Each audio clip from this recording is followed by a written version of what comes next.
네, 오늘 통치민 네트워크 개론 14번째 시간이에요. 제일 중요한 것은 시험이겠죠. 그래서 시험은 공통적으로 레귤러 스튜던트든 오픈 코스 스튜던트든 어쨌든 시험 범위도 똑같고 퍼센트도 똑같고 오픈 에브리띵이라는 것도 똑같아요. 네, 다른 사람한테 물어보면 절대 안 되고 어, 라지 랭귀지 모델을 써도 돼요. 그런데 제가 문제를 하나 만들어 봤어요. 이런 문제를 내면 좋을 것 같아. 이러고는 제가 유명한 라지 랭귀지 모델한테 다 물어봤더니 제가 전혀 원하지 않는 답을 하고 있으니까 괜히 그냥 그거 긁어가지고 이렇게 하지 마세요. 그럼 제가 그냥 쫙 이렇게 그어버릴 거예요. 자, 레귤러 스튜던트들은 그 PLMS 상에 제가 올려놓지만 반드시 여기 와야 돼요.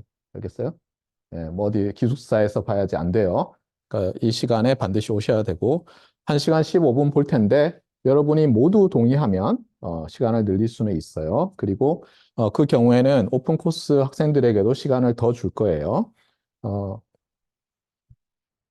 네, 그리고 시간이 딱 되면 PLMS에서 이렇게 딱 보일 거예요. 그래서 여러분들이 시험을 보면 됩니다.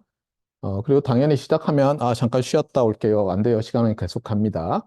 그거는 오픈 코스 학생들도 똑같아요. 대신에 오픈 코스 학생들은 이제 자기가 시작할 수 있는 시간을 마음대로 정해서 할 수 있고, 예, 당연히 이제, 여기서 어떻게 도움을 받아서 이렇게 하려고 하다가는 아마, 부정행위로, 예, 학교로 돌아오지 못하는 수가 있어요. 보고 있죠. 그렇죠, 여러분? 예, 방법이 다 있어요. 알아내는 방법이.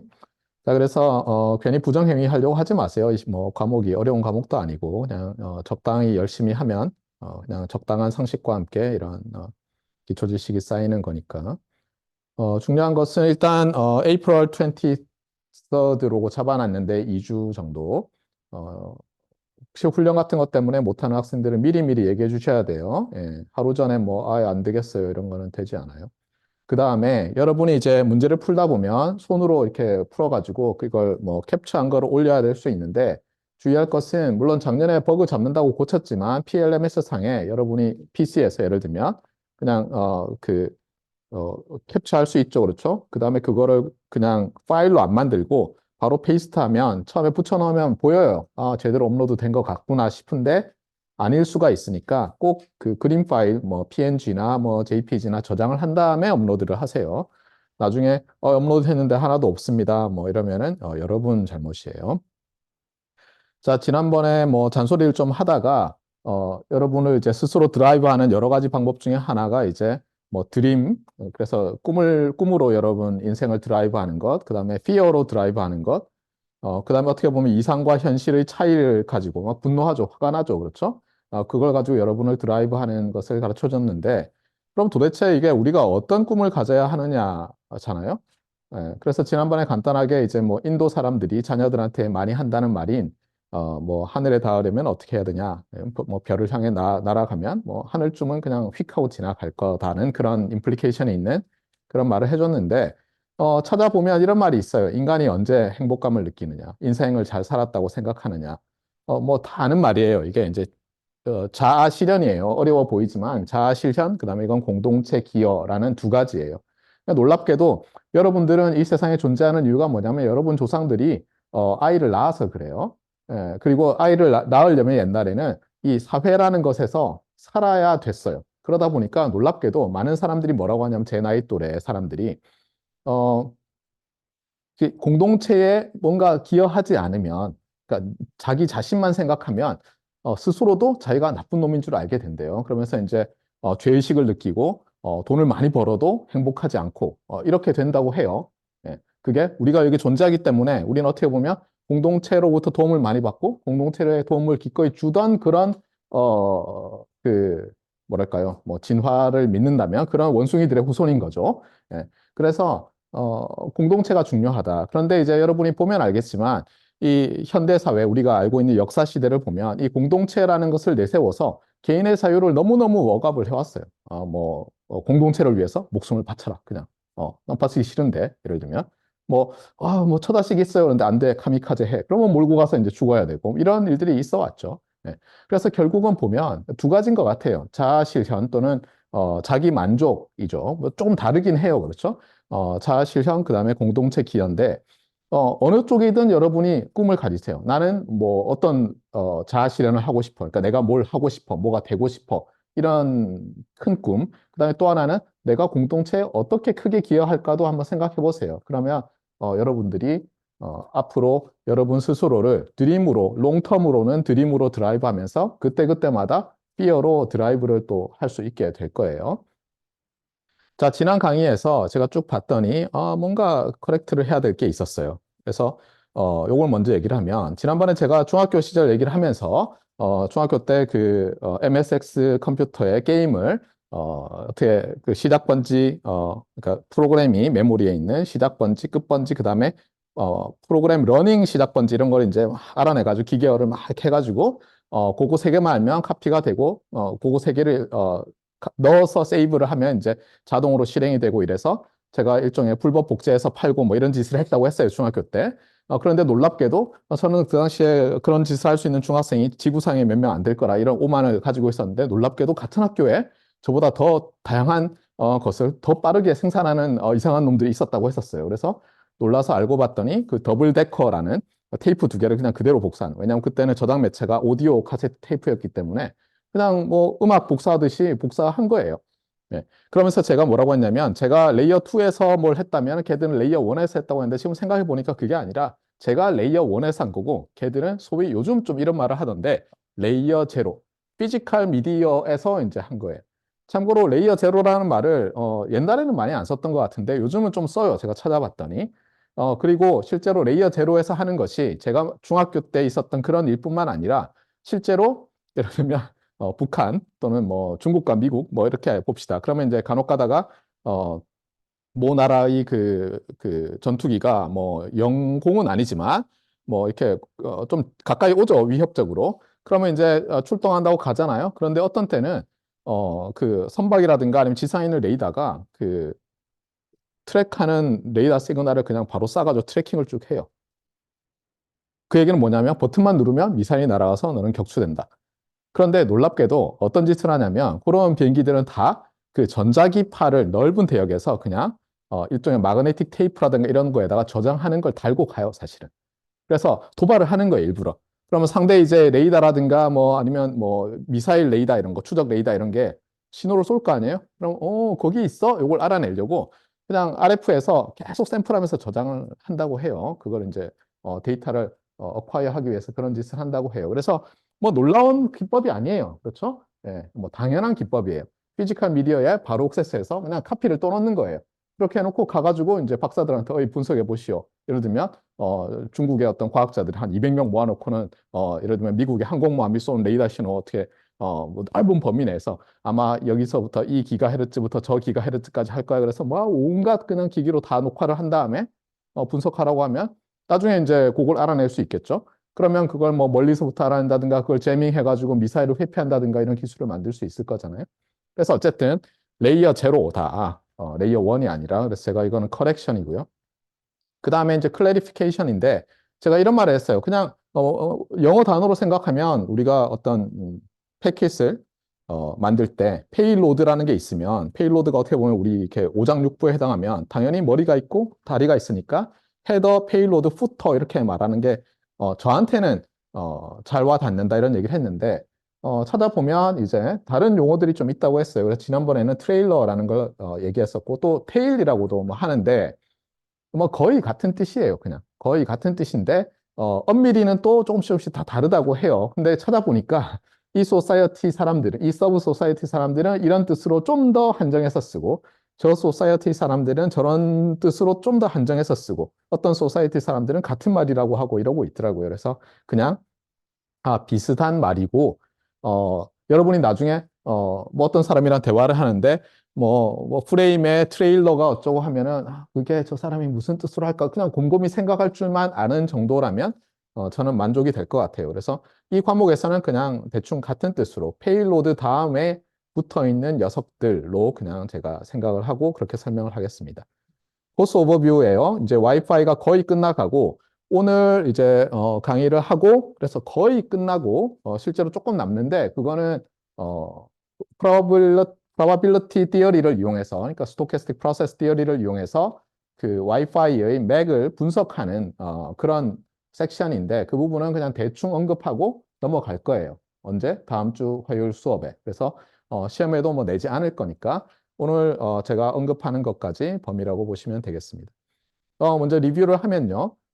지난 시간에 2시간에 걸쳐서 이 와이파이에서의 기본되는 뭐 용어들을 좀 이제 설명을 했었어요. 특히 그 데이터 네트워크를 전공한 학생들은 뭐 주파수 이런 것만 나오면 이제 어지러워하죠. 그래서 주파수가 뭐고, 프리퀀시가 뭐고, 스펙트럼이 뭐고, 그래서 그것이 어떤 뜻으로 좀 다르게 쓰이는지 그런 설명도 했고, 그 다음에 ITU라든가 IEEE 그리고 각 국가들이 필요에 따라서 그 프리퀀시 도메인 상에서 어디서부터 어디까지 이렇게 하면서 밴드라는 이름을 붙인다고 했고, 예를 들면 ITU에서 ISM 밴즈라는 거를 만들었는데 여기도 조금 있고 저기도 조금 있고 거기도 조금 있어서 ISM 밴드 하나가 아니라 예를 들면 뭐 900MHz ISM 밴드, 2.4기가 ISM 밴드 뭐 이런 식으로 이름이 다 다르게 붙어 있다고 했어요. 그러면서 뭐 여러 히스토리도 설명을 하고 그다음에 또 하나는 이 밴드라는 게 있어요. 예를 들면 2.4GHz ISM 밴드가 있으면 그 밴드를 사용하는 기기가 자기 편의에 따라서 그거를 또 조그맣게 쪼개는데 그것을 이제 채널이라고 불러요. 예전에는 주로 뭐 FM이라든가 이런 걸로 음성으로 했으니까 어떻게 하냐면 FM 필요한 밴드위스트가 예를 들면 뭐 한 40 킬로헤르츠라고 합시다. 그러면 전체를 오버래핑이 약간 되는 40으로 쪼개는 거예요. 그래서 혼신이 있으면 이렇게 전환 스위치로 돌리는 거예요, 서로. 그래서 여러분이 워키토키 같은 걸 사잖아요. 그러면은 거기에 채널이라고 돼 있어요. CH 이렇게 돼 있고 꾹꾹 누르면 CH 번호가 이렇게 바뀌어요. 그리고 저는 안 쓰지만 우리 여기 강의실에도 이런 무선 마이크 있잖아요. 여기도 보면 켜가지고 보면 이렇게 채널을 여러 개 선택할 수 있게 돼 있어요. 그래서 혼신이 있거나 하면 이제 혼신이 좀 덜 일어나는 채널을 쓰는 거예요. 그런데 그 같은 와이파이라는 이름이 붙었지만 이 와이파이의 버전에 따라서 동일한 2.4GHz ISM 밴드 대역에 대해서도 뭐 이름을 다르게 붙일 수도 있었어요. 예를 들면은 뭐 802.11 초창기에는 어떻게 했어요? 22MHz 간격으로 오버래핑이 되게 해서 채널 이름을 쭉 붙였는데 반면에 5GHz 와이파이 대역에다가는 이제 좀 다르게 이름을 붙인다든가 6GHz에서는 또 다르게 붙인다든가 해서 사용하고 있다 이런 말들도 했어요. 그리고 밴드 위스라는 말이 있는 것처럼 채널 위스라는 말도 쓰인다 뭐 이런 얘기를 했었고요. 그리고 이제 넘어가서 베이직 오퍼레이션 부분에서는 우리가 흔히 사용하는 이 모드 오브 토폴로지 모드에 대해서 설명을 하면서 요즘은 다이렉트 모드와 인프라스트럭처 모드가 많이 쓰이고 있다. 그리고 인프라스트럭처 모드 중에서 이 디스트리뷰티드 코어디네이션을 하는 즉 컨텐션 베이스로 그 액세스 포인트에 스테이션들이 멀티플 액세스하는 거기에 대해서 이제 주로 설명을 하겠다는 거예요. 컨텐션 프리는 뭐 프리면 컨텐션을 서로 경쟁을 안 하면 좋은 거 아니냐 싶지만 예를 들면 보낼 패킷이 없는 녀석에게도 시간을 할당해 주고 너 전송할 거 있니 이렇게 하다 보면 주파수가 비효율적으로 사용될 수 있죠. 그래서 거기에 대해서 주로 이제 설명하지 않고 DCF라는 펑션 위주로 이제 설명을 한다고 했어요. 그때 이제 사용되는 용어들 중에서 이제 액세스 포인트, 그다음에 스테이션 이런 말을 했는데 우리 교과서 저자는 액세스 포인트도 그냥 스테이션이라고 하지만 다른 문서들을 많이 찾아보면 그냥 액세스 포인트는 AP라고 써놓고 AP가 아닌 녀석들을 스테이션이라고 많이 부른다 이렇게 얘기를 했어요. 그다음에 액세스 포인트는 그럼 그때그때마다 인프라스트럭처 모드로 작동하니까 자기한테 어소시에이션 되어 있는 또는 어태치 되어 있는 스테이션들에 대해서 일종의 뭐 오센티피케이션을 하고 그다음에 액세스를 허락한 다음에 그다음 걔들이 누군지 이렇게 트래킹을 하겠죠. 예. 그래서 그것을 베이직 서비스 셋이라고 하고 서비스 셋의 아이디를 SSID라고 해요. 그래서 여러분이 와이파이를 켜가지고 이렇게 이름을 찾잖아요. 네트워크 이름을. 그게 서비스 그러니까 서비스 셋 아이디예요. 예.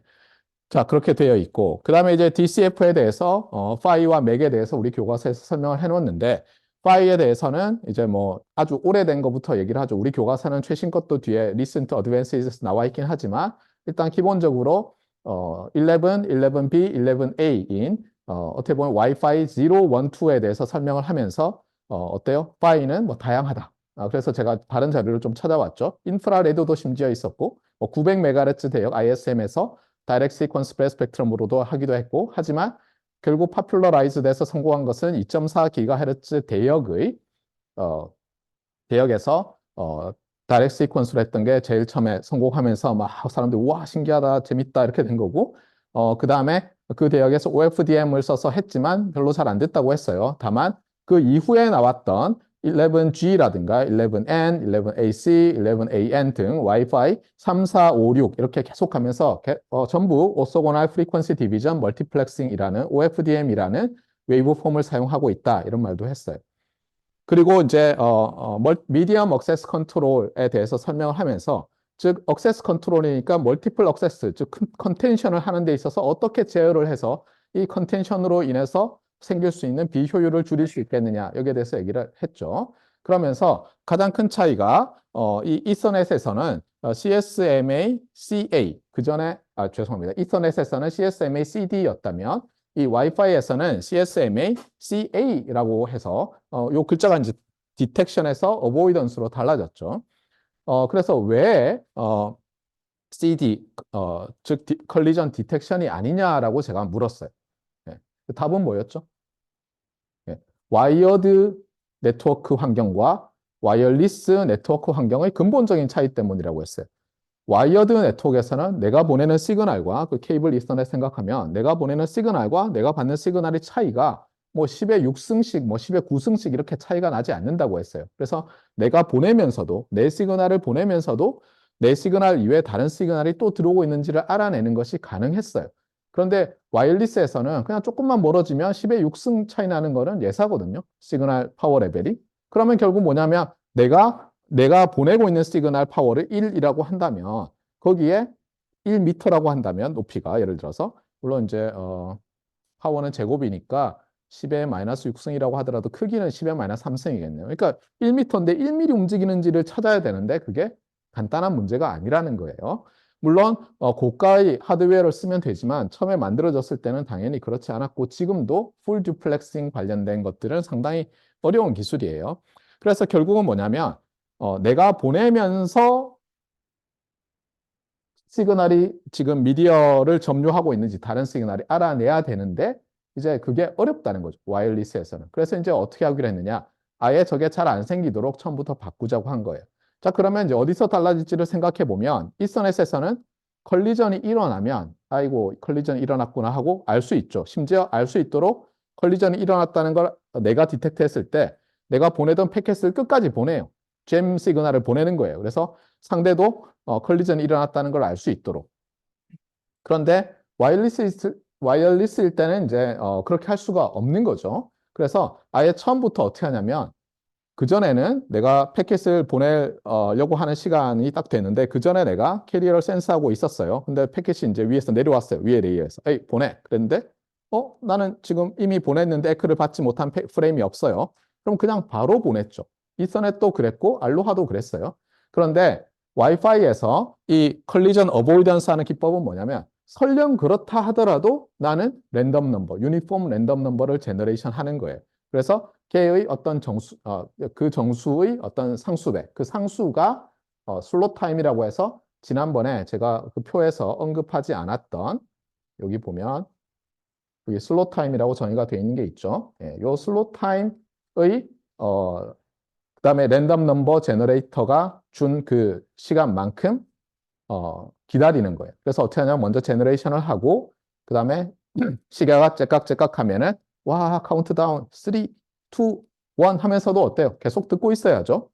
그래서 제로 딱 됐는데 컬리전 캐리어 센싱이 계속 했더니 여전히 없으면 자기는 이제 뿅 하고 보내는 그런 식으로 해서 여러 스테이션들이나 아니면 이번 액세스 포인트가 같은 시간에 보낼 게 있어요. 예를 들면 누가 트랜스미션을 했고 이제 그게 끝났기 때문에 그렇다 하더라도 다 다른 랜덤 넘버를 제너레이션 하게 해서 컬리전이 생기지 않도록 최대한 전혀 안 생기지는 않겠죠. 피하는 그런 기법을 만들었는데 그게 컬리전 어보이던스였어요. 그래서 이제 요 그림을 줬죠. 그래서 여기를 타임 제로로 놓고 맞습니까? 네. A 스테이션, B 스테이션, 액세스 포인트가 다 보낼 프레임이 있었는데 하필이면 이제 B 스테이션이 가장 짧은, 가장 작은 백오프를 하도록 되어 있다 보니까 여기서 이제 B가 트랜스미션을 하고 그러다 보니까 A와 X는 캐리어 센싱을 해서 입 다물고 있는 거고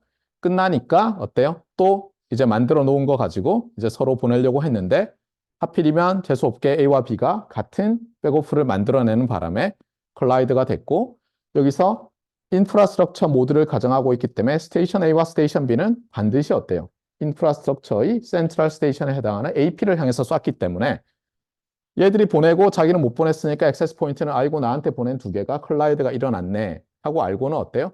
요만큼 시간 기다린 다음에 자기는 그냥 자기 보낼 게 있었으니까 또 백오프 타임을 만들어서 보내는데 하필이면 여기 딱 끝나고 보니까 자기가 조금 굉장히 작은 백오프 타임이 만들어져서 여기서 X가 딱 보내고 말죠. 지난 시간 마지막에 요 프레임은 누구한테 보내졌느냐 하고 보니까 여기 A가 에크를 보냈어요. 그러니까 요거는 A한테 보낸 거죠. 그리고 이제 보면 알겠지만 프레임 스트럭처를 와이어리스에서는 보낼 때 요 안에다가 헤더에다가 내가 얼마 동안 시그널을 보낼 거야 하는 정보를 넣어서 보내요. 그래서 들을 때 얘들이 이제 B 프레임에 대해서 쭉 듣잖아요. 그러면 얘가 언제 끝날지를 알 수 있는 거예요. 까가지고. 그러니까 그냥 시그널이 있구나 이런 게 아니라 시그널, 물리적인 미디엄을 통과하는 시그널을 가지고 레이어 1으로 올리고 그래서 그걸 까가지고 레이어 2에서 확인을 할 수 있게 그렇게 되어 있죠. 자, 그래서 지난 시간에 무슨 얘기를 했냐면 여기 나오는 인터프레임 스페이싱들을 다 다르게 디자인하고 그 다음에 바이너리 익스포넨셜 백오프를 그냥 트랜스미션 할 때 주고 컬리전이 안 일어났어도 그렇게 하면서 우리가 랜더마이즈드 멀티플 억세스를 하는데 컬리전 디텍션 없이 그래도 좀 잘 되도록 이렇게 시스템을 디자인을 했었다 이런 얘기를 했어요. 자, 그 다음에 또 어디를 뭘 했습니까 우리가? 네, 그 다음에 요걸 해야 되네요. 그 다음에 이제 요 RTS, CTS, 그 다음에 Exposed Terminal Problem, Hidden Terminal 또는 Hidden Node Problem에 대해서 지난 시간 마지막에 너무 금방 얘기하다 보니까 제가 봐도 무슨 말인지 잘 모르겠던데 이제 요걸 한번 봅시다. 그래서 우리는 지금 인프라스트럭처 모드를 생각해요.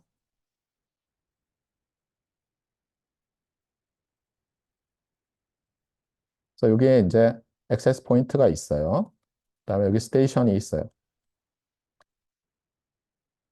일부러 이제 멀리 띄워놨죠. 10번이라고 합시다. 편의상. 마치 우리가 지난번에 그 맥시멈 CDT 설명할 때처럼 멀리 있는 놈들이 항상 문제가 되죠. 자, 그래서 어떤 일이 생기는지 봅시다. 자,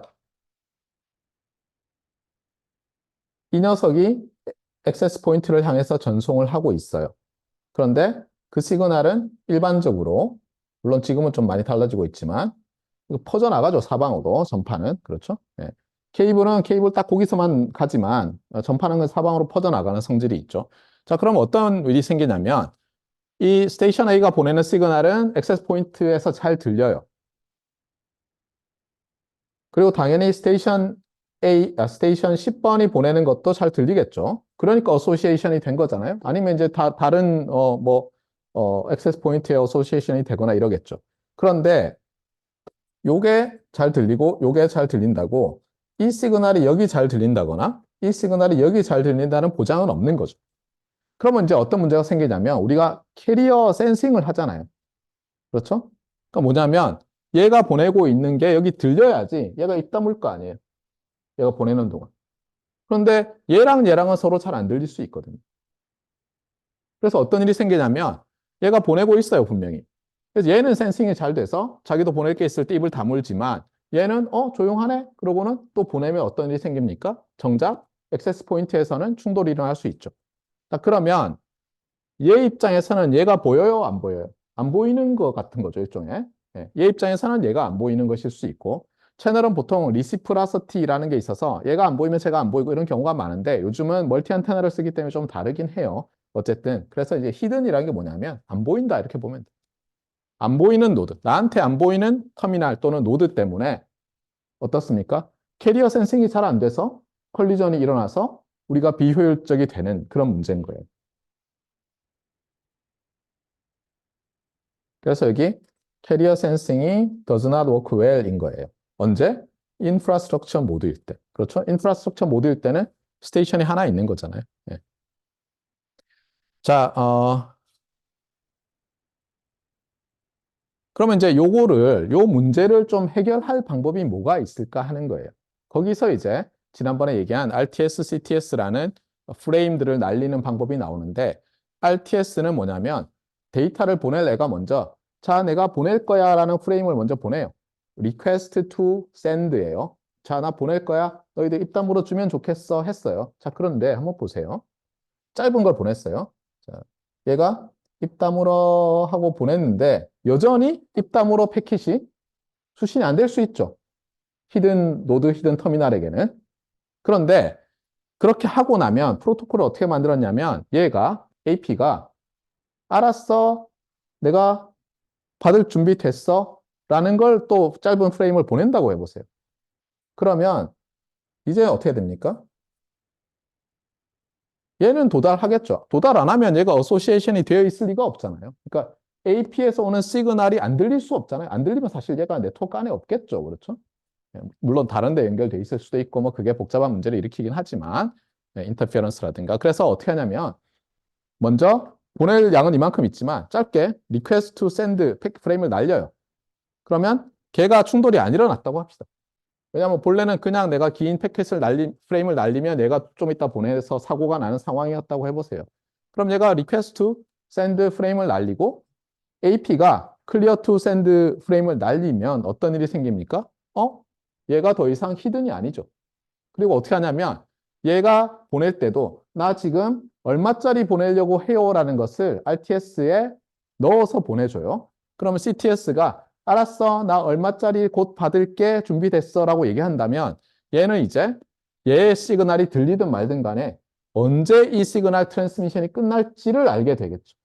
맞습니까? 그래서 비록 이렇게 추가적인 프레임들을 보내면 효율이 떨어질 수는 있지만 또 이것이 그 히든 노드 또는 히든 터미널 프로블럼을 좀 완화시킬 수 있다라고 이제 되어 있어요. 그렇다고 하더라도 반드시 뭐 이걸 써야 하느냐 그런 건 아니에요.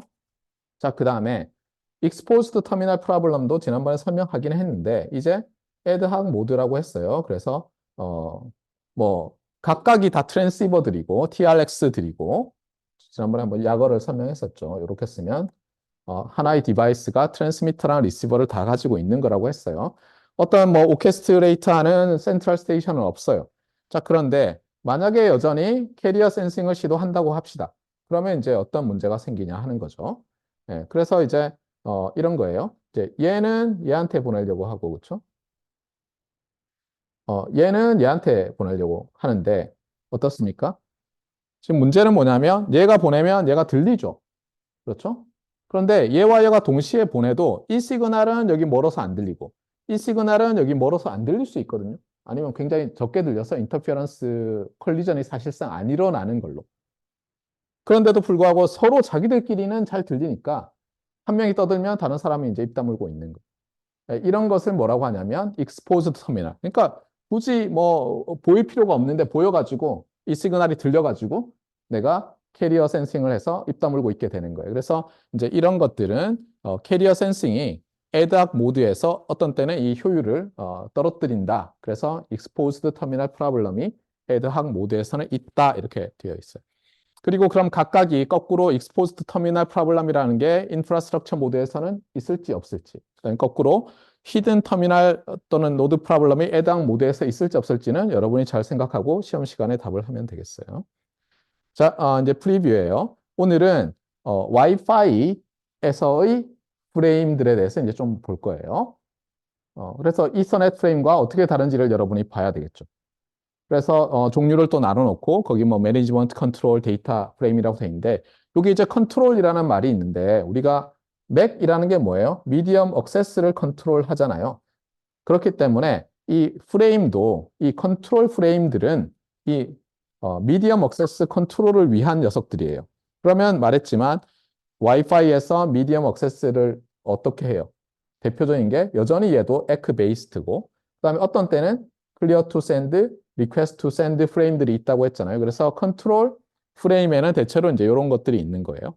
그다음에 당연히 데이터 프레임에는 데이터를 보내는 프레임이 있을 거고 데이터 프레임들, 서브 프레임들 중에서는 그다음에 여기 널 데이터라고 돼 있는데 무선일 때는 이런 거예요. 처음에 데이터를 보내기 전에 안테나가 여러 개라면은 그 안테나마다 수십 개 도착하는 채널이 조금씩 다르거든요. 그래서 실제로 그 채널을 알아내기 위해서 데이터를 집어넣지는 않고 채널을 알아내기 위해서 보내는 프레임이 또 있어요. 네, 그런 것들도 있다. 오늘 그런 얘기를 간단하게 할 거고요. 그다음에 나머지는 이제 매니지먼트인데 이거는 처음에 어소시에이션 될 때 여러분이 SSID 찾아가지고 패스워드 집어넣고 하잖아요. 다 그것과 관련된 거예요. 그래서 비컨은 뭐냐면 액세스 포인트가 쭉 보내고 있어요. 나는 SSID 무슨 액세스 포인트야. 나는 어떤 표준까지 지원돼 이렇게 보내는 거고. 그다음에 프로브는 이제 주로 이제 채널을 프로빙 하는 거예요. 그래서 그런 것들 보내고 아까 말했지만 얘가 자격이 있나 없나. 그다음에 붙은 다음에 잘 붙었다, 안 붙었다 이런 것들 그런 것들을 매니지하는 프레임들이 있어요. 자, 그래서 어쨌든 오늘 프레임 볼 거고 그다음에 맥 프레임 스트럭처를 지난번에 뭐 그림 계속 나와 있었어요. 이렇게 쭉 가로로 블록 만들어 놓고 어디서부터 어디까지는 무슨 정보가 있고 뭐 페일로드가 있고 테일이 있고 뭐 이런 식으로 했죠. 그것도 볼 거예요. 그다음에 이제 피지컬 레이어에 대해서 볼 텐데 물리층에서 뭐 다양한 물리층이 있다고 했었죠. 워낙 버전이 많으니까. AO2.11, B, A, 뭐 G 뭐 등등이 있잖아요. 그래서 거기에 대해서 쭉 훑고 그 다음에 본래는 교과서에는 4.3 다음에 4.4 되어 있고 거기서 그 probability theory를 써서 와이파이에서의 맥 퍼포먼스를 어떻게 보면 이 CSMA CA라고 되어 있는 녀석 이 알고리즘이 어떻게 작동되는가 이렇게 한번 보는 건데 당연히 이 과목은 그런 거 안 한다고 했어요. 그걸 원하면 여러분이 컴퓨터공학과에 가서 네트워크 과목을 들으면 돼요. 그러면 이제 뭐 처음부터 끝까지 큐잉 티어리죠. 네. 그래서 그것보다는 시험에는 요 앞부분에 피지컬 레이어에서 이렇게 그 와이파이 제로 원에 해당하는 것과 2, 3 정도까지만 교과서에 나와 있기 때문에 최근에 많이 나와 있었잖아요. 4, 5, 6. 그래서 그 부분을 교과서에 없는 내용이지만 커버를 하고 끝내는 걸로 오늘 계획을 잡았어요. 그래서 뭐 여기 제목을 보면 알겠지만 당연히 어널리시스, 그다음에 마코프 체인 어쩌고 하는 걸로 봐서 확률 이론, 그러니까 여기에 필요한 거를 어펜딕스에 넣어놨구나 이렇게 보일 수 있죠. 자, 프레임을 봅시다. 뭐 프레임은 여러 타입들이 있다고 했어요. 프레임에는 그 종류를 나눠 놓으면 언제나 이해하기가 편한데 세 종류가 있다고 했어요. 와이파이에서는. 그래서 매니지먼트 프레임, 컨트롤 프레임, 데이터 프레임이 있다. 이렇게 얘기했고 여기 있지만 에크, RTS, CTS 이게 컨트롤, 맥 컨트롤 위주로 돼 있고 그 다음에 비컨, 프로브, 어소시에이션, 오센티케이션 이런 것들이 매니지먼트 프레임으로 있다. 뭐 이렇게 얘기를 했어요.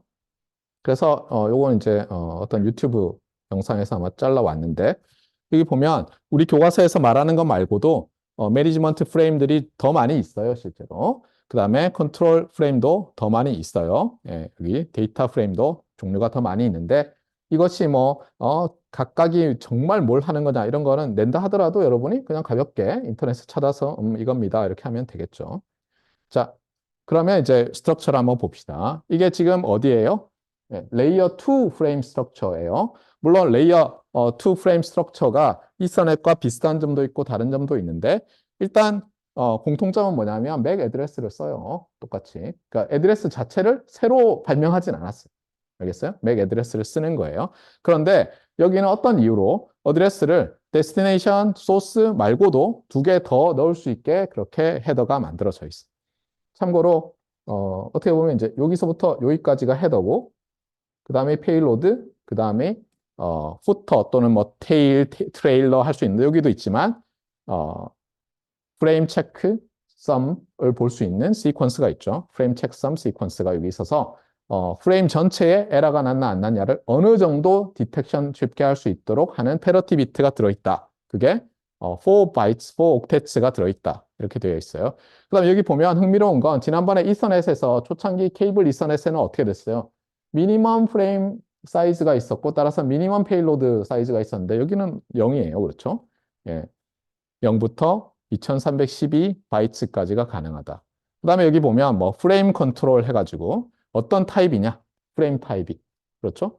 그래서 앞에 우리가 프레임 타입을 얘기했잖아요. 그런 것에 대한 정보가 여기 들어가고. 그다음에 여기 보세요. 듀레이션 얘기가 있죠. 아까도 얘기했듯이 얼마 동안 지속될지를 아는 것은 상당히 도움이 되는 거예요. 다른 스테이션들이 충돌을 일으킬 수도 있는 프레임을 날리지 않을 정보가 되는 거죠. 그러면 이제 연결이 되고 나면 계속 들으면서 왔다 갔다 하면 내용은 안 까보더라도 얼마 후에 내가 보낼 수 있겠다를 계속 업데이트를 할 수 있게 되는 거죠. 그래서 어드레스는 여전히 맥 애드레스를 이제 쓰고 있어요.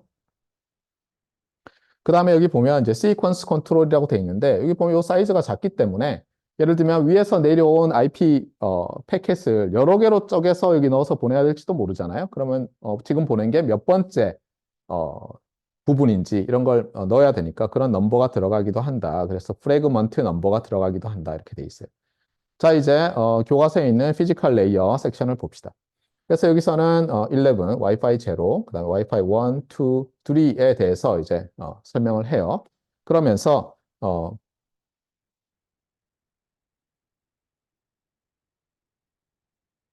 이 그림은 이제 다른 데서 가져왔는데 옛날 그림이에요.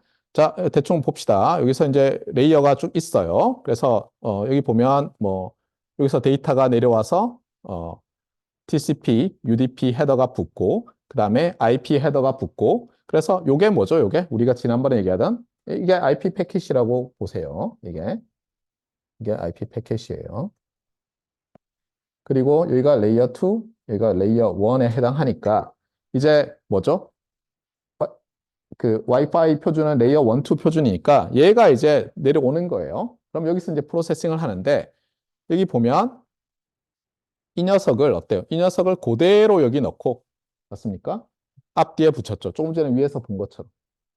그게 레이어 2에서의 프레임이에요. 그러면 레이어 1에서는 어떻게 하느냐? 이 녀석을 이제 여기 보면 그림을 보세요. 이게 그대로 들어와 있고 앞에 파이 헤더라는 게 붙어 있죠. 물론 이렇게 붙이는 것처럼 되어 있는데 실제로 보면 또 약간 달라요.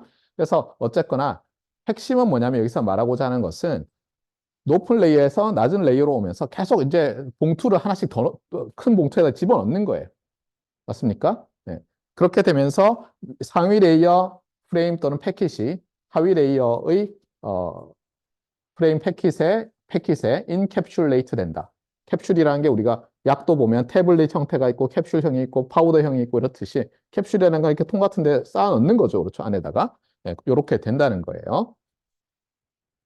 자, 그 다음에 이렇게 앞에만 만약에 뭘 붙이잖아요. 그때는 인캡슐레이션이라고 안 하고 프리펜딩 한다. 뭐 이런 식으로 말하는 사람도 있다고 해요. 프리는 앞에, 펜드는 붙이다니까. 네. 맹장 이런 것도 어펜딕스죠. 그래서 펜드가 이제 붙는 거죠.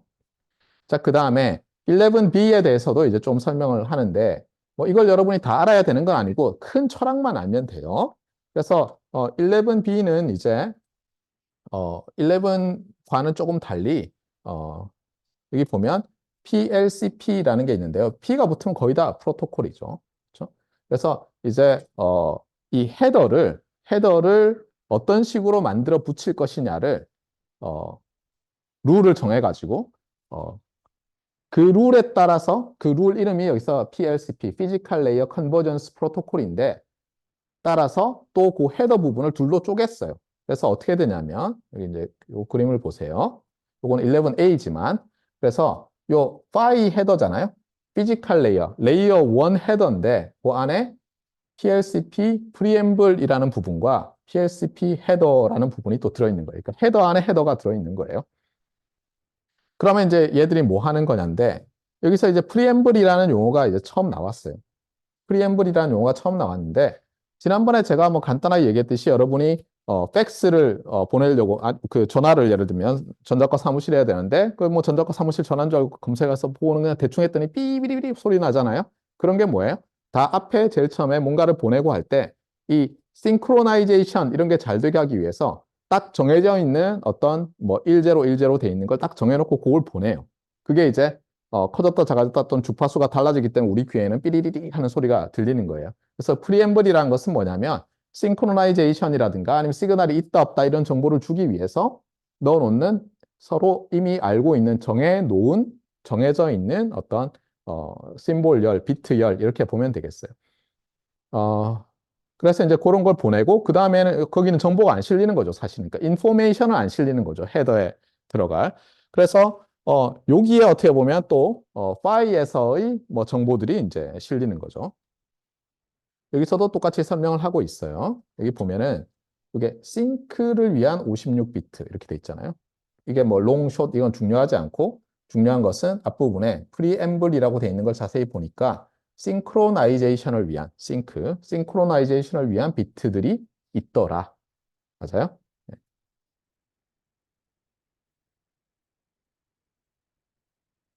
그래서 여기 PLCP 프리앰블은 결국 어쨌든 뭐 여기 설명이 있지만 싱크로나이제이션을 위해 있다.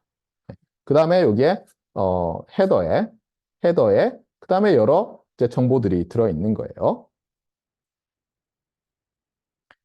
그 다음에 여기에 보면 어떻게 돼 있습니까? 여기에 맥 프레임이 이제 들어가는 거, 상위 레이어 프레임이 있어서 어떻게 보면 요만큼 프리펜드가 되어 있는 그런 홀로 되어 있는데 11B에서는 롱 PLCP를 쓸 때는 위에 방식으로 하고 숏 PLCP를 할 때는 아래 방식으로 하고 보면 뭐 차이가 어떻게 돼 있어요? 차이를 보면 요 싱크로나이제이션 하는 비트 수가 이제 다른 거죠.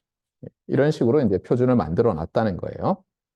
자, 그 다음에 11A의 경우에 여러분이 기억을 하겠지만 이제 파퓰러 하진 않았어요. 그런데 여기서 OFDM 웨이브 폼을 썼고 그것이 그 다음에 나오는 와이파이 3부터 6까지에 계속 살아남았기 때문에 얘는 이제 우리가 조금 더 보려고 해요. 그래서 이제 이 그림을 또 갖다 놨어요.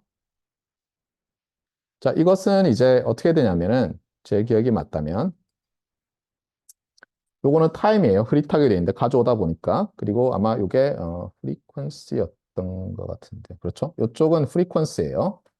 네, 요쪽은 이제 타임이고 타임을 먼저 볼까요? 아까 앞에서 우리가 그 피지컬 레이어 프레임 스트럭처를 알려줬어요. 어떻게 되죠? 상위 레이어 녀석이 페이로드로 들어오고 앞에 프리앰블과 파이 헤더가 붙었죠. 네. 그것들이 그러면 레이어 1에서는 어때요? 그거를 로지컬하게 만든 다음에 실제로 어때요? 서킷이 RF 서킷이 피지컬 시그널로 만들겠죠. 일렉트리컬 시그널 같은 걸로. 걔를 우리가 측정 기기로 뭐 샘플링 오실로스코프라든가 아니면 스펙트럼 애널라이저로 이제 보는 거예요. 예를 들어서 네. 안테나를 떼고 거기 꽂아가지고 볼 수 있죠. 네. 예전에는 그 워낙 이런 측정 장치들이 고가였어요. 주로 아날로그 컴포넌트들이 많이 들어있고 절판 스위치를 통해서 뭐 밴드를 조정한다든가 이렇게 되어 있었는데 요즘은 워낙 이 왼쪽 빌딩에 있는 사람들이 일렉트리컬 엔지니어링 요 왼쪽 빌딩에 있는 사람들이 고속으로 작동하는 걸 잘 만들다 보니까 여러분도 뭐 통신민 네트워크 실험 들어가 있는 학생들 보면 알겠지만 스펙트럼 애널라이저가 앞부분은 어쨌든 사람이 보고 버튼을 눌러야 되니까 사이즈가 옛날이랑 바뀌지 않았어요. 근데 옛날에는 이만큼 두꺼웠어요, 뒤가. 근데 이제는 이만큼 돼가지고 그냥 세워져 있어. 엄청나게 이제 가벼워지고 가격도 싸지고. 그런데 더더구나 어떻게 됐냐면 예전에는 스펙트럼 애널라이저 따로 있고 샘플링 오실로스코프 따로 있었는데 이제는 스펙트럼 애널라이저 자체도 어떻게 하냐면 고속으로 샘플링을 한 다음에 그거를 뭐 FFT라든가 그 준하는 걸로 프리퀀시 도메인으로 패스트 알고리즘으로 넘겨서 보여줄 뿐이기 때문에 또 고가의 장비를 만드는 회사들은 이것과 저것을 넣으면은 일단 부피도 커지고 가격도 좀 비싸지고 그럼 마진을 많이 남길 거 아니에요? 그럼 이게 광고는 어떻게 하면 되겠어요? 아, 이거 편리해요. 두 기능 다 할 수 있어요. 그래서 요즘은 시그널 애널라이저라는 게 있어요. 예전에는 샘플링 오실로스코프랑 또는 오실로스코프 완전히 아날로그 L이 하나였던 것 같은데 예, 이것과 스펙트럼 애널라이저가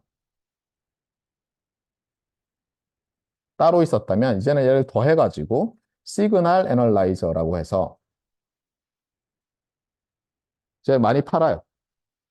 그래서 걔를 가지고 어때요? 이제 샘플링 오실로스코프 모드로 딱 바꿔서 예를 들면 이 11A의 피지컬 레이어 프레임이 시그널로 바뀐 걸 우리가 샘플링해서 그렸다고 갑시다. 그게 이건 거예요. 자, 그래서 보면 여기서 요 시각이 되도록 어때요? 여기서는 뭔가 이거 그냥 톤 시그널 삐 하는 만약 귀로 듣는다면 물론 가청 주파수 아닐 수도 있어요. 어떤 퓨어 톤 같은 게 날아가고 있어요. 규칙적으로 제로 원 하는 것 같아요, 느낌이. 그러다가 여기서 이제 뭔가 좀 더 또 들어있다가 여기서부터 막 이렇게 날뛰기 시작하는데 요게 앞에서 말한 건데요. 어, 이게 TF가 트레이닝 필드예요. 트레이닝 필드. 어디 써놨어? 여기 있네요. 트레이닝 필드예요. 아까 제가 프리엠블 얘기를 했었죠. 그냥 프리엠블이에요. 그러니까 트레이닝 필드는 이제 트레이닝이라는 것은 훈련이잖아요. 그래서 알려진 시그널을 보내가지고 얘가 그걸 듣고는 뭐 어떤 뭘 하라는 거군 이런 거 알 수 있게 타이밍도 맞추고 그래서 여기 보면 네, 숏 트레이닝 필드를 가지고 타임과 프리퀀시에서 이제 보는 거예요. 이렇게 돼 있고 이 부분을 주파수 영역에서 보면 이렇게 되는데 여기서 보면 여기 이게 주파수라고 합시다. 그러면 여기 높은 값이 있고 좀 낮다가 또 높다가 낮다가 하죠. 그래서 어떻게 되냐면 이렇게 보이는 거예요. 얘가 톤이 하나가 아니라 요 그림에 따르면 톤이 하나, 둘, 셋, 네 개가 날아가고 있는 거예요. 그러니까 어떻게 보면 도미소를 빵 이렇게 키보드 건반을 동시에 키를 눌렀다 이렇게 생각하면 되겠어요. 그래서 그걸 가지고 여러 가지 이제 싱크로나이제이션 관련된 여기도 있지만 타이밍 에스티메이션, 그다음에 프리퀀시 오프셋 에스티메이션 이런 것에 쓰도록 하고 있다는 거예요. 자, 그래서 이제 트레이닝 필드라는 게 있다는 거예요. 그 다음에 네, 요거는 네, 11에서 OFDM일 때인 것 같아요. 네. 11은 OFDM도 서포트를 OFDM 아닐 것 같은데 잠깐만요. 네, 이거는 이름은 잊어버리세요. 자, 여기도 보면 그림을 다시 보면 앞에 거랑 똑같은 거네요. 네, 11A인 것 같아요. 여기 보면 이제 롱 트레이닝 필드인데 요거는 타임 도메인이고 타임이라고 돼 있죠. 요게 이제 프리퀀시 도메인이에요. 여기 보니까 이제 좀 다르죠. 여기에 톤들이 있고요. 그 다음에 아까에 비하면 어때요? 이게 뾰족뾰족하죠. 왜냐하면 좀 더 시간이 더 길면 우리가 톤 같은 거에 레졸루션이 좀 더 높아질 수가 있어요. 그 다음에 여기 또 이제 무슨 정보가 들어가게 해서 이 트레이닝 필드가 하나가 아니라 여러 개가 있어서 얘도 또한 어때요? 채널 에스티메이션을 한다거나 전부 다 이제 와이어리스 통신이기 때문에 이게 채널이라는 것이 컴플렉스 넘버로 나타나는데 컴플렉스 펑션으로 나타나는데 그것이 어떻게 되는지 추정을 해야 돼요. 그것을 돕기 위해서 또 이렇게 알려져 있는 트레이닝 필드를 프리엠블로 보낸다. 이렇게 보면 되겠습니다. 그리고 11A가 저런 걸 보냈잖아요. OFDM이고. 그래서 재밌는 건 뭐냐면 나중에 이 OFDM 베이스트 다른 이제 상위 와이파이 넘버들이 나오잖아요. 거기서 저 11A에서 사용했던 방식의 일부를 그대로 갖다 써요. 그래서 뭐라고 돼 있냐면 레거시 어쩌고 돼 있어서 L로 시작하는 녀석들이 곧 나와요. 좀 이따 보여드릴게요. 자, 그래서 일단 와이파이 0, 1, 2, 3에 대해서 대충 얘기했어요. 예, 뭐 그 3에서는 11G인데 OFDM을 썼다. 그리고 5GHz 대역에서 했고 상당히 파퓰러했다. 이렇게 알면 되고요. 자, 그 다음에 아직도 저희 집에 뭐 11N, AC 뭐 이런 거 서포트하는 이제 와이파이 라우터가 있던데 4, 5, 6, 그 다음에 6E까지 이제 보도록 합시다. 여기서 이제 봐야 될 건 뭐냐면 얘들이 전부 OFDM 기반이고 물론 와이파이 3인 11G도 OFDM 기반이라고 했어요. 그래서 이제 보니까 그 뒤에 나오는 이제 모듈레이션 앤 코딩 스킴이라는 게 있는데 일단 제가 강의 노트를 업데이트를 했는데 한 이유 중에 하나가 뭐냐면 여기 잘못돼 있어서 요렇게 고친 거예요. 네. 실제로 우리 교과서에서 그랬는지 아니면 제가 봤던 어떤 참고 문헌에서 그랬는지 모르겠지만 뒤에 보면은 여기 나와 있는 64QAM, QAM이라는 이게 M이 모듈레이션이에요. 쿼드러처 앰플리튜드 모듈레이션의 M인데 이 모듈레이션 심볼을 쓴 게 최초로 쓴 게 11N이다. 와이파이 4다. 이런 식으로 제가 작년 자료 그다음에 처음에 배포했던 자료에 돼 있던데 찾아보니까 11G에서도 64컴을 쓰고 있어서 64컴이 있어서 일단 그거를 이제 코렉션을 했다는 거예요. 여기 보시면 이제 11G는 2003년에 나왔고 11N이 2008년. 그다음에 여기 보세요. 와이파이라고 해서 이름이 안 붙어 있는 11AD라는 게 2012년에 나왔었고, 그 다음에 2014년에 AC가 나왔고, 그 다음에 2016년에 또 AH가 나왔어요. 자, 이게 무슨 일이라고 했죠? AX는 이제 와이파이 6고, 예. 그다음에 AY도 있다고 했는데 지난번에 얘도 이름이 못 붙었죠. 예, 얘는 AD를 임프루브 했다. 어떻게 이렇게 됐다고 했죠? 모든 IEEE 802.11 패밀리가 다 와이파이라고 불리기도 하지만, 알겠어요? 비공식적으로. 와이파이 얼라이언스에서는 자기들이 좀, 과거로 가서, 어떻게 보면 거꾸로 가서 이름을 붙인 거죠. 잘 팔렸던 녀석들에 대해서 4, 5, 6 이렇게 이름을 붙이는 바람에 안 팔렸던 실패한 애들은 이제, 번호가 안 붙은 거죠. 예. 그래서 마치 이런 거랑 비슷해요. 뭐 누가 이제 주식으로 돈 버는 방법. 일단 우량주를 사놓고 묻어두면 된다. 그러면서 하는 얘기가 뭐예요? 아, 코스피를 봐라. 아니면 미국의 나스닥이나 계속 올랐다. 그러니까 결국은 평균적으로 뭐 다 돈 벌게 돼 있다. 그러는데 여러분이 이제 주의할 게 있죠. 예. 상장 폐지되는 기업은 계속 빼죠, 거기서. 그러니까 실제로 상장 폐지되는 종목을 여러분이 사두면 예, 예, 없어지는 거예요. 비슷한 거예요, 그렇죠? 예, 뭐 이렇게 상업적으로 하는 사람들은 좀 이렇게 사기까지는 아니지만 트릭을 좀 써요. 뭐가 잘 되는 것처럼 보이게 항상. 자, 얘들은 이제 공통점이 뭐냐? 11G의 이게 있지만 11G에서 사용한 OFDM이라는 오소고날 프리퀀시 디비전 멀티플렉싱, 직교 주파수 분할 다중화라는 웨이브 폼을 다 사용했다는 거예요. 그런데 이제 특히 이제 이 유명한 와이파이들, 예. 참고로 이런 녀석들은 싱글 캐리어라는 OFDM과 거꾸로라고 볼 수 있는데 SC 싱글 캐리어 방식도 표준에서 이렇게 스피시파이를 하고 있어요. 그러니까 반드시 이 모든 것이 OFDM이라고 생각하면 안 되고 제가 말하는 것은 요 대쉬를 잘 보면 요 녀석들이죠. 요 녀석들. 456에 대한 얘기예요. 456들은 다 OFDM인데 어쨌든 11G에서 인핸스를 했겠죠. 인핸스를 하는데 우리가 통신할 때 이제 어떤 분야에서 내가 뭘 임프루브 할까 할 때 나누기 딱 좋은 방법이 뭐냐면 이렇게 돼요.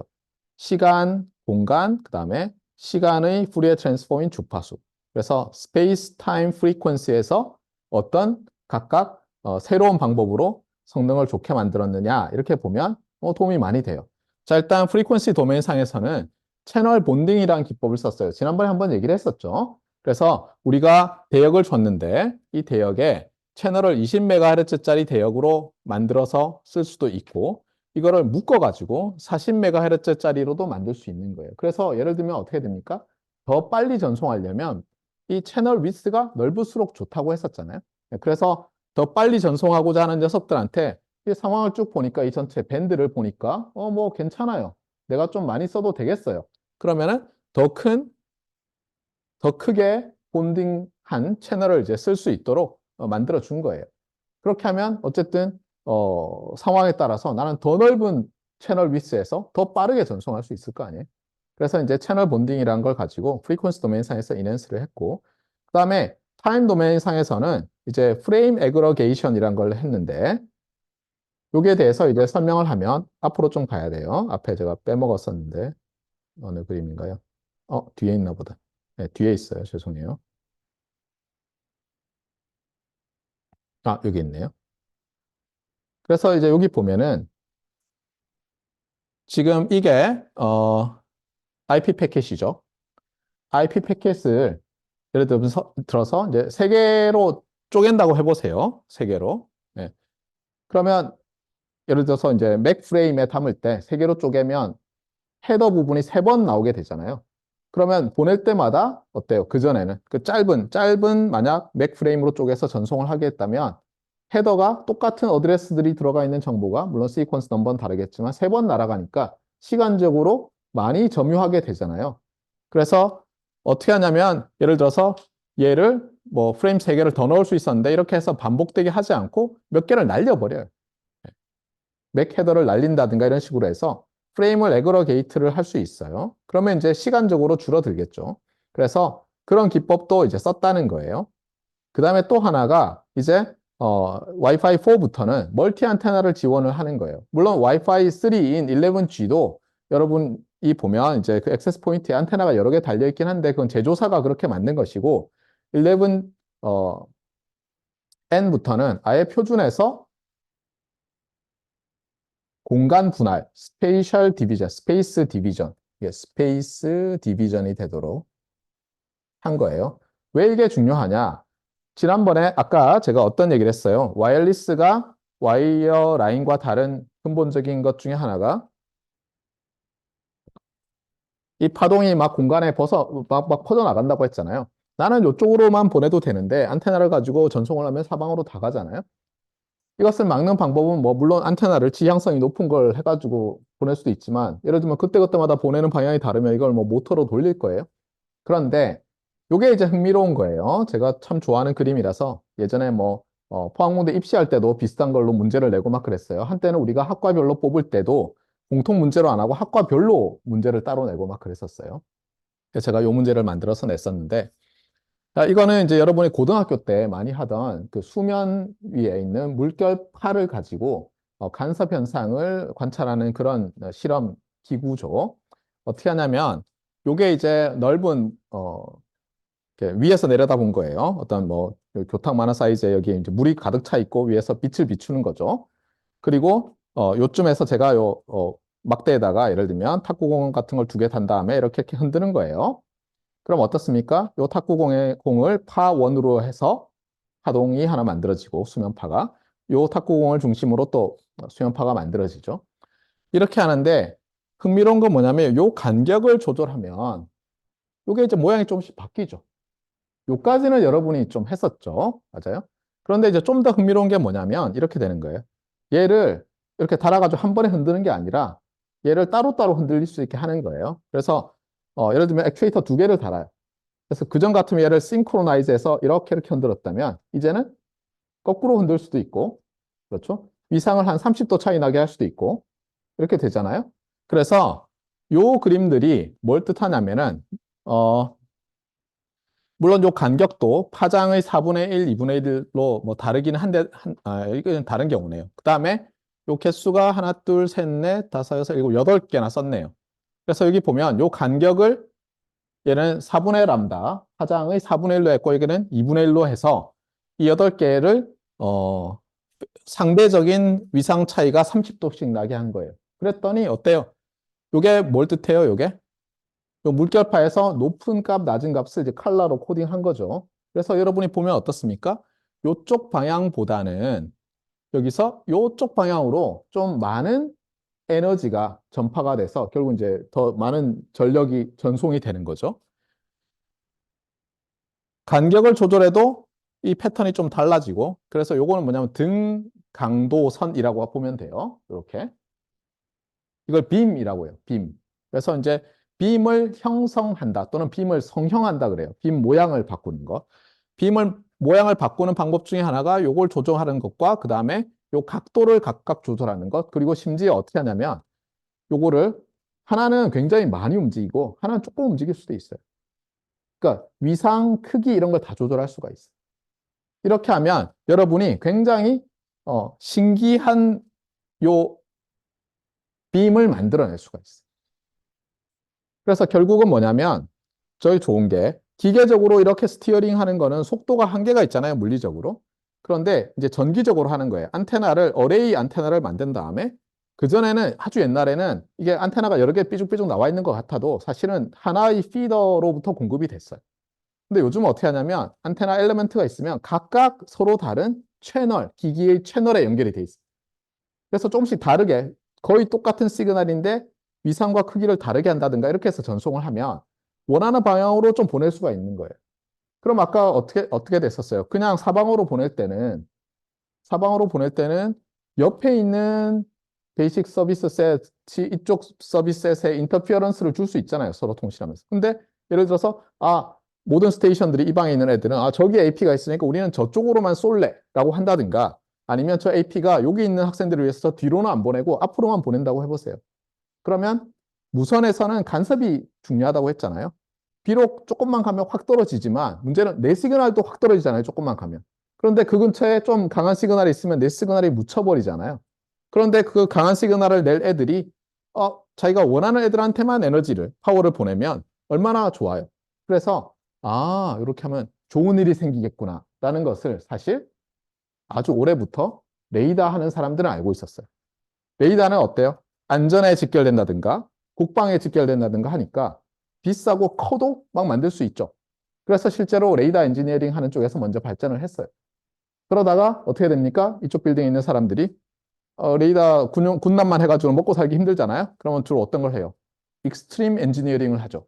작게 만들기, 싸게 만들기, 저전력으로 만들기 이런 걸 하잖아요. 실제로 반도체 한 사람들이 그거 한 거 아니에요. 예전에 반도체 트랜지스터 처음 만든 거 보세요. 막 손에 쥘 수 있어요. 지금은 여러분 칩에 있는 거 하나 그러면 하면은 보이지도 않을 거 아니에요. 그러니까 이 사람들이 엄청나게 막 해가지고 가능하게 한 거예요. 근데 여러분 생각에 너무 당연할 것 같지만 제가 대학원 다닐 때 98년 이럴 때 그 RF 앰플리파이어 하던 선배가 뭐 자기 재밌는 과제를 하고 있다고 하면서 왔던 게 뭐냐면 이런 거예요. 파워 앰플리파이어, 그러니까 전력 증폭기죠. 송신기에 있는 그거를 자기들이 조그맣게 만드는 걸 하고 있는데 그러니까 선폭도 하늘고 조금해서 이 뭐 확대경인데 현미경처럼 보이는데 그래서 배율이 높지는 않아요. 한 뭐 20배, 뭐 한 50배 이런 건데 그걸로 보면서 이제 이렇게 만드는 거예요. 그래서 조금 돌리면 가고. 근데 이제 하다가 잘못돼 가지고 그 조그만 앰플리파이어가 이제 과열되면서 히트가 빠져나가지 않으면 어큐뮬레이션 되면 어떻게 했어요? 불이 붙겠죠. 그래서 이렇게 보고 있는데 불이 이만큼 우 하고 봤더니 여기서 조그맣게 퍽 하면서 이제 아주 조그만 연기가 나더라 이러면서 뭐 이런 얘기를 하는데 불과 얼마 안 됐어요. 물론 여러분 태어나기 전이긴 하지만 제가 대학 학생 때니까. 그래서 어쨌거나 제가 계속 하는 얘기지만 여러분이 컴퓨터 엔지니어링을 전공하든 뭘 하든 요즘 보세요. 하드웨어가 얼마나 빨라지고 있어요. 얘들이 어떻게 돌아가는지 계속 관심을 가지고 봐야지 그 전에 이런 기능을 하면 좋을 텐데 보세요. 여러분 고등학교로 다시 돌아가 보세요. 좋은 기기가 있을지 모르지만 그냥 이게 덜덜덜덜 이렇게 떨고 있을 거예요. 틀림없이 여기다 탁공 여러 개 달아서. 근데 얘를 여러 개를 위상을 달리해서 이렇게 뭐 제가 미안해요 손가락이 뭐 이렇게 되게 뭐 하면은 빔이 쫙 저쪽으로 가고 뭐 이런 걸 여러분이 할 수 있으면 참 좋을 텐데 비싸서 없어요. 예를 들면 모터가 여러 개 달려 있어도 싱크가 맞아야 되고 그런데 가격이 점점 싸지고 이러면 뭐 테무 이런 데 찾아서 했더니 있어요. 예를 들면 알리익스프레스 이랬더니 뭐 이렇게 나오는 거예요. 뭐 스페이싱도 조절할 수 있고 뭐 프로그래밍 하실 수 있습니다. 뭐 그래가지고 뭐 아비트러리 빔 포밍을 할 수 있다. 뭐 이런 게 있을 수도 있어요. 물결파로. 예. 그래서 가격이 싸지고 대량 생산하고 이러면서 이제 별일이 다 생기는 거죠. 그래서 조화를 이루어야 돼요. 어떤 수학적인 논리적인 연산을 하면 흥미로운 일이 생기는가. 이게 알고리즘 하는 사람들이죠. 뭐 시스템을 디자인하는 사람들. 근데 그거를 어떻게 구현할 것이냐. 이게 조화를 이룬 종합 예술이 일렉트리컬, 일렉트로닉, 엔지니어링 제품들인 거예요. 자, 어쨌거나. 그래서 빔의 개수도 뭐 바꿀 수 있고, 뭐 동시에 안테나 여러 개로 얘한테도 쏴주면서 어떤 시그널은 또 쟤한테 필요한 것은 저쪽으로 쏴주고 이런 것도 가능해요. 자, 미케니컬하게 하면 할 수 있습니까? 일로 보내면 이쪽으로밖에 안 가잖아요. 근데 일렉트로니컬리 스티어링을 할 수 있는 이런 안테나를 쓰면 할 수 있는 게 너무 많은 거예요. 놀라운 건 뭐냐면 이렇게 멀티플 안테나를 써서 여러 개의 안테나를 써서 이게 하는 통신 방식을 마이모라고 부르는데 엄밀히는 마이모는 이게 수식어예요. 멀티플 인풋, 멀티플 아웃풋, 신 무어. 그래서 이제 시스템 이렇게 또는 통신하는 사람들은 채널 이런 수식어인데 지금은 그냥 마이모 테크놀로지 이러면 앞에 있는 인풋이라고 하면 채널 인풋이니까 송신기에서 멀티플 안테나. 그다음에 리시버에서 멀티플 아웃풋은 수신기에서 멀티플 안테나를 쓰는 테크놀로지, 테크닉 이렇게 생각하면 되겠어요. 이렇게 하면 고정되어 있는 안테나를 가지고도 빔들을 쪼개서 굉장히 내로우하게 특히 안테나 수가 많아지면 많아질수록 점점점 내로우하게 할 수 있다는 걸 여러분이 물리 시간에 아마 배웠을 거예요. 실제로 물리 시간에 그 에퍼처가 커지면 어떻게 돼요? 우리가 에퍼처가 커지면 할 수 있는 게 많이 있죠. 에너지도 더 많이 받을 수 있고 그런 것과 관련이 다 있어요. 회절도 적어지고. 그래서 이제 이렇게 스페이스를 디비전 하는 게 있고 또 하나가 뭐냐면 타임에서 사실 일어나는 건데 이런 거예요. 예를 들어서 여러분이 이게 시간축인데 매 TS마다 TS라는 시간마다 이런 시그널을 보내는데 여기다가 숫자를 곱해서 보낸다고 해보세요. 그런데 이 D라는 녀석이 1 또는 마이너스 1만 되는 경우와 D라는 녀석이 이렇게 네 가지 중에 하나일 때 에러가 없다고 합시다. 에러도 없고 인터ference도 없다면 같은 시간 ts 동안에 어느 쪽이 더 많은 비트를 보낼 수 있죠? 당연히 얘가 더 많이 보낼 수 있죠. 얘는 2의 4승계의 선택지가 있고 얘는 2의 2승계의 선택지가 있으니까 2의 1승계가 있으니까 죄송해요. 2의 1승계, 2의 2승계니까 얘는 한 비트, 얘는 두 비트죠. 그러면 이제 사람들이 어떻게 생각하겠어요? 오, 빠르게 보내려면 시간 영역에서 인핸스하는 방법은 얘를 무지무지 늘리는 거예요. 예를 들면 1023부터 이거 어때요? 그럴듯한가요? 네, 문제가 있죠. 우리가 시그널 파워를 여기 비례해서 막 키울 수는 없기 때문에 보통 한정해 놓고 쟤를 늘리면 어떻게 됩니까? 예를 들면 이런 거예요. 사실은 내가 보낼 수 있는데 얘는 파워를 예를 들면 스퀘어 루트 P와 마이너스 스퀘어 루트 P로 이렇게 보내고 요 녀석은 어때요? 에버리지 파워가 같아지도록 하면서 그래서 뭐 마이너스 3의 어떤 A 만약에 equal이라면 요거는 이제 에버리지에서 계산한 게 P가 되도록 하니까 어떤 식이 되냐면 같은 시간에 같은 평균 파워로 더 많은 비트를 보내려 그러면 점점점 이 이웃하는 점들 사이의 간격이 줄어들어요. 자, 그러면 이제 노이즈가 있고 인터피어런스가 있으면 어떻게 되겠어요? 또는 게인이 굉장히 작아요. 내가 송신했더니 마이너스 100dB 떨어졌어요. 그럼 시간이 조그맣게 들어올 거 아니에요. 그러면 문제가 생기죠. 그런데 왜 이렇게 하냐면은 실제로 그래요. 예를 들어서 저 뒤에 있는 시계가 AP라고 해보세요. 그러면 여기 방에 있는 학생들과 저 바깥에 주차장에 있는 사람은 보는 채널이 다르죠. 저 사람은 그냥 겨우 연결돼 있어요. 주차장에. 그런데 우리는 굉장히 연결이 잘 돼 있으면 어떻게 하면 되겠어요? 채널 게인도 굉장히 좋고. 그러면 보내고 싶은 게 있으면 그냥 막 이런 걸로 보내는 거예요. 아주 깨알같이 조금씩 차이 나는 것도 구별해가지고 에러 없이 보낼 수 있잖아요. 그래서 어떻게 되냐면 예전에는 그냥 대충 그래 뭐 연결되면 그냥 몇 비트 퍼 세크로 그냥 가는 거야 했는데 이제는 채널 환경을 보고는 정하는 거예요. 너는 채널 환경이 굉장히 좋으니까 이 심볼의 모듈레이션 오더라고 해요. 이 개수를. 얘는 2의 1승이잖아요. 그럼 얘가 모듈레이션 오더예요. 1. 얘는 이렇게 되니까 얘는 모듈레이션 2예요. 모듈레이션 오더 높은 걸 써서 보내. 너는 충분히 될 것 같아. 이러면 어때요? 굉장히 짧은 시간에 보내버리는 거죠. 그럼 어떤 또 좋은 점이 생겨요? 내가 긴 패킷을 안 보내고 프레임을 짧게 보내고도 정보를 다 전달했으니까 남은 시간 동안 다른 사람들이 또 간섭을 안 받으면서 전송할 수 있잖아요.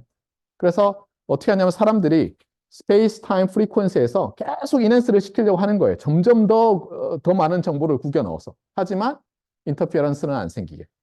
그래서 이런 예술을 해왔는데 흥미로운 건 뭐냐면 지금 제가 이렇게 뭐 1 마이너스 이렇게 이제 리얼 넘버로 얘기했지만 실제로 우리는 통신에서 컴플렉스 심볼을 보낼 수가 있어요. 그래서 예를 들어서 여기 보면 16컴, 64컴, 16만 영어로 해서 16컴, 64컴, 66컴, 1024컴이라고 할게요.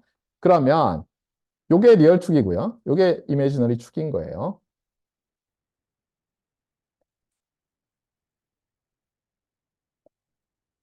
물론 여기서 이 그림들은 요 길이를 다 똑같이 해놓고 맞췄지만 사실 그렇지는 않다는 걸 알 거예요, 여러분들이.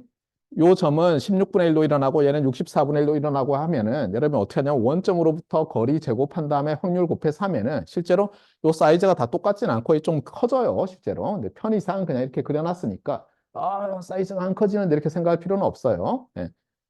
이거를 이거를 내면 되겠네. 이걸 내면 재밌어지겠네. 예, 알겠어요. 또 문제 하나를. 네. 자, 어쨌거나 그래서 이게 리얼 이미지너리고 그래서 어떻게 하냐면 아까 제가 이렇게 D라고 했잖아요. 요 자리에 컴플렉스 넘버를 넣어요. 그런데 여러분 생각에는 아니 컴플렉스 넘버를 어떻게 전송해요 싶지만 우리는 어떻게 해요? 저런 시그널을 먼저 그 논리적으로 기저 대역에서 만들어요. 베이스밴드에서. 그런데 우리가 무선은 어떻다고 했어요? 항상 안테나가 있고 안테나는 어떤 시그널을 좀 더 방사를 잘하죠? 자기 안테나 사이즈가 파장 크기와 비슷한 주파수의 시그널을 방사를 잘해요. 그러면 지난번 제가 얘기했듯이 3GHz면 10cm 정도라고 했어요. 그러면 우리가 기저 대역 시그널을 3GHz로 올려서 보내야 되잖아요. 그때 어떻게 합니까? 3GHz짜리 시그널, 퓨어 톤 시그널에다가 우리가 원하는 시그널을 곱해요. 그렇게 해서 보내거든요. 그걸 이제 캐리어를 모듈레이션 변조한다는데 흥미로운 건 뭐냐면 그러면 이제 여기서 만들어지는 시그널이 예를 들어서 트랜스미티드 시그널 S라고 합시다. 얘는 이제 컴플렉스 밸류드죠. 그런데 실제로 우리가 안테나에 인가하는 신호는 어떻게 되냐면 물론 이제 파워 앰프가 여기 있어야 되고요. 간단히 얘기하면 잠깐만요. 수학적으로는 컴플렉스 밸류드 시그널에 컴플렉스 익스포넨셜을 곱해요. 그리고 여기 리얼 파트를 취해서 수학적으로 이렇다는 거지 실제 이렇게 만들진 않아요. 실제로는 처음부터 이 시그널 S의 리얼 이미지너리를 따로 만들고 간단하게 할 때는 곱하는 것도 두 개가 있어요. 하나는 코사인, 하나는 마이너스 사인을 곱한 다음에 더해서 더하면 이제 밴드 패스 시그널이 되거든요. 걔를 증폭을 해요. 그래서 뭐냐면 이게 컴플렉스 밸류드 시그널이라도 실제로 여기 시그널 얘를 x라고 합시다. x는 real part of s of t의 e to the j 2pi fct 플러스 데이터 이런 꼴로 항상 만들 수 있어요. 그래서 한 심볼 타임에 복소 컨스텔레이션 별자리를 갖는 심볼을 보낼 수가 있거든요. 그러면 어때요? 예를 들어서 여기에는 1024라고 합시다. 그러면 한 1024 QAM 쿼암 심볼 하나를 딱 보내면 몇 비트가 간 거예요? 10비트가 간 거죠. 얘는 모듈레이션 오더가 10이니까. 그래서 어떻게 되냐면 표준 번호가 올라가면서 사람들이 점점 더 우리 좀 더 정밀하게 잘 할 수 있으니까 요거 더 높은 녀석도 서포트 할 수 있게 하자. 그리고 자, 이건 음모 이론인데 혼자서 사실은 이제 서포트가 안 되는데도 저렇게 해놓고 광고를 어떻게 해요? 더 빨라졌습니다. 이렇게 할 수 있잖아요. 그래서 그런 게 아닌가. 정말 저거 되나 잘 모르겠어요. 까서 보고 싶어요. 어떻게 돼 있나. 네. 자, 어쨌거나 그래서 복소 심볼을 보낼 수 있어서 이렇게 하는데 주의할 게 있어요. 이제 앞에서 제가 그 11G 얘기를 하면서 그 여기서 이런 말을 했어요. MCS라는 말을 했거든요. 이게 모듈레이션 앤 코딩 스킴 또는 모듈레이션 코딩 스킴이라고 하는데 여기 보면 모듈레이션 타입이라고 해서 이렇게 돼 있죠. 근데 실제로 모듈레이트라는 말은 뭐냐면 캐리어의 앰플리튜드와 페이즈를 바꾸는 걸 모듈레이트라고 해왔어요, 옛날에는. 그리고 옛날에 싱글 캐리어 때는 그래서 그 페이즈와 앰플리튜드를 바꿔서 사실상 아까 말했던 그 복소 정보가 날아가도록 해왔거든요. 그래서 쿼드러처 앰플리튜드 모듈레이션이라고 했는데 반드시 이제 그렇게 만들지는 않아요. 그런데 여전히 그 컨스텔레이션 있잖아요. 걔를 이렇게 부르다 보니까 보세요. QA 하면 M이 뭐라고요? 모듈레이션이잖아요.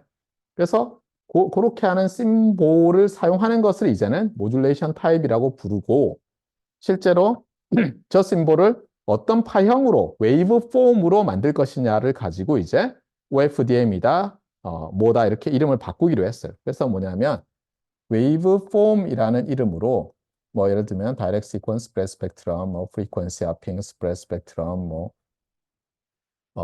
OFDM 이런 말을 하고 그 다음에 여기서 또 모듈레이션이라고 하면 모듈레이션 심볼을 가지고 안 되는데 네. 네, 모듈레이션 심볼이라는 걸 가지고 말했지만 뭐 BPSK 그 다음에 뭐 4컴 16, 뭐 64, 256, 1024, 뭐 49, 4096, 뭐 이런 식으로 이제 부르는 거예요. 왜냐하면 이름에 모듈레이션이라고 붙어 있으니까 실제로 정말 캐리어를 얘가 저 방식으로 모듈레이션 하는 건 아니라도 그렇게 부르고 여기 보면 이제 금방 알 수 있는데 요 MCS 인덱스가 있어서 그 정보를 서로 교환을 해야 될 거 아니에요? AP랑 스테이션이. 이렇게 주면 비트레이트 요 테이블에서 찾아가지고 8번 그럼 나는 요렇게 지금 보내는 거야. 그러면 모듈레이션 심볼은 64컴을 쓰고 에러 컨트롤 코딩 하는 것은 3분의 2 레이트짜리를 쓰고 그러면 데이터 레이트는 48 메가bps가 되는구나. 이걸 알 수 있게. 그래서 보면은 이게 와이파이에서만 쓰이는 게 아니에요. MCS 테이블이라는 것은. MCS 테이블은 셀룰라에서도 쓰여서 여러분 그 5G, 4G 표준에 봐도 이 MCS 테이블들이 있어. 예. 그리고 이제 한 가지 설명은 뭐냐면 셀룰라는 좀 채널이 더 안 좋거든요. 우리가 막 차 몰고도 다니고 그러잖아요. 그러다 보니까 예를 들면 우리가 11AX에서 1024 쿼암이 표준에 들어있잖아요. 근데 여러분의 그 5G에서는 1024가 들어있지는 않은 걸로 알고 있어요. 그건 넣어놓고는 뭐, 한 번에 많이 보낼 수 있어요. 할 수 있지만 그 정도로 양심이 없지는 않은 것 같아요. 우리 엔지니어들이. 자, 그래서, 어, 또 되고요. 아까 이제 마이모 얘기를 했는데 차이점은 뭐냐면 이 마이모도 조금만 할게요. 시간을 더. 마이모도, 멀티 안테나를 써놓고 어떻게 했냐면 그전에는 스테이션과 11N에서는 와이파이 4에서는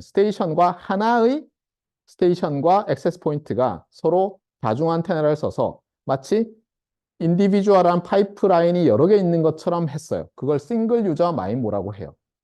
그러니까 하나의 액세스 포인트예요. 싱글 스테이션과 AP가 서로 얘가 멀티 안테나, 얘가 멀티 안테나로 해서 마치 채널이 여러 개 있는 것처럼 만들 수 있는 거예요. 그 기법으로 표준을 만들었는데 와이파이 5에서는 어떻게 했냐면 다운링크, 즉 AP에서 스테이션들로 가는 쪽을 이제 아까 말했지만 한 번에 여러 개의 빔 가지고 쏠 수 있게 하는 거예요. 그래서 이쪽으로 보내면 이 시그널은 저쪽으로 잘 안 가니까 전혀 안 가진 않아요. 잘 안 가니까 어때요? 이쪽으로 잘 쏴주면 문제가 해결이 되겠죠.